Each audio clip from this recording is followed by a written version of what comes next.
when you know that something is very important and you make up your mind that you're going to attain it, then you start to put forth effort and fight for that. I mean, you don't back off real easy. Does that make sense? You know? And so once you get to that mindset, you can build your business and you can build your investment portfolio. Because once you say, I'm going to get me some investments, I'm going to build my business, now things are going to change. But as long as you're saying, woe is me, I can't do anything, you don't even fight. And that's bad. But the worst people are the people who don't know they're supposed to have any. The people who don't even know that God already authorized it. The ones who think, well, I don't have anything, so I'm never going to get anywhere. You see? That's where you got to change them, isn't it? You see? And that sometimes, requires you to be a little pushy. You say, you need to change your thinking. It's not a matter of whether they do business with you or do business with us. The point is, there's no way in the universe that God would just say, well, only certain people can have wealth.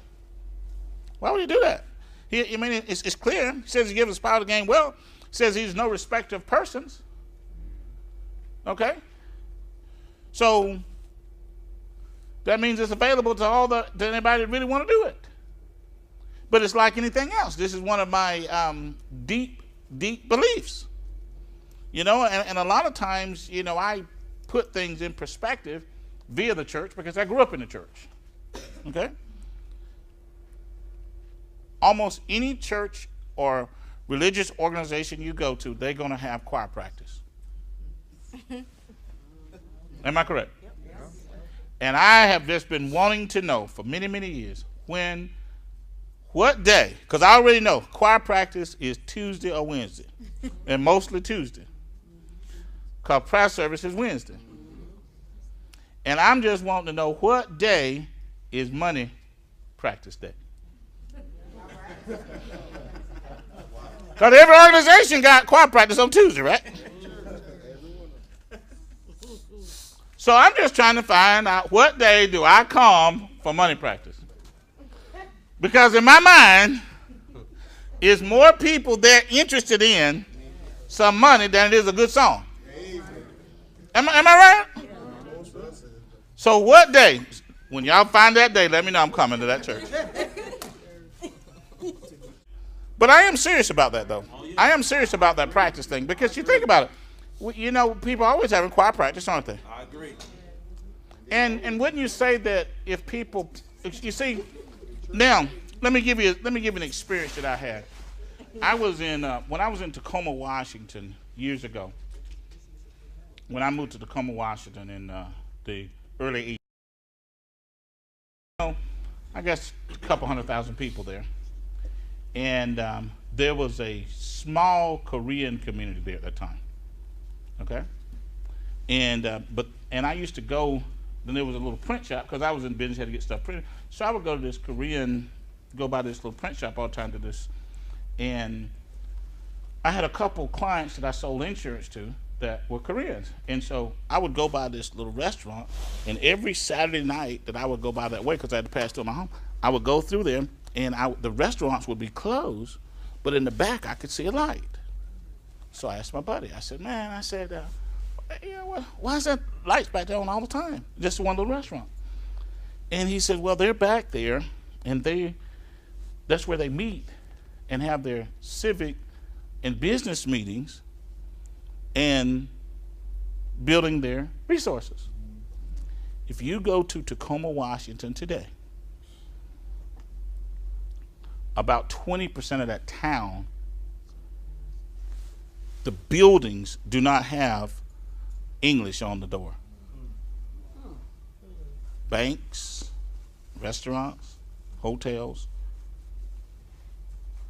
If you go, you can even go online and go to Tacoma, go to Tacoma, Washington, and look up this long street called South Tacoma Way. It's the main drag through that city. And now Tacoma's not a poor town, okay? You got Intel money there, you got, Boeing money there. So it's okay.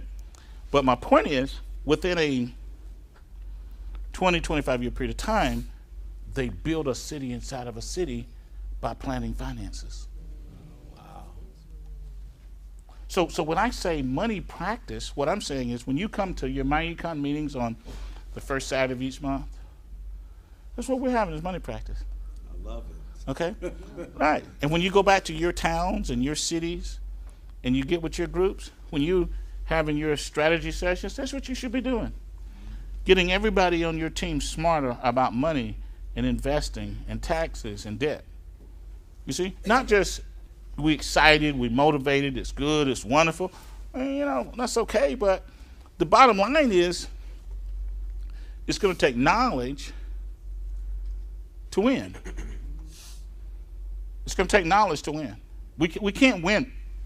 We can't win in this competition with excitement. Okay? And that's why I always use that analogy, because I'm a church boy, because obviously we know that that's a mindset that we can draw upon, because nobody's willing to accept that you just get up there and say we're going to sing the best we can and do the best we can on Sunday. You get thrown out of the church because they say you can't sing. You see? So we want to use that same mindset. It's no different than sport. I could use sports as an example. Nobody would want their team to play without practice. Right? And we all want some money. So what day is practice?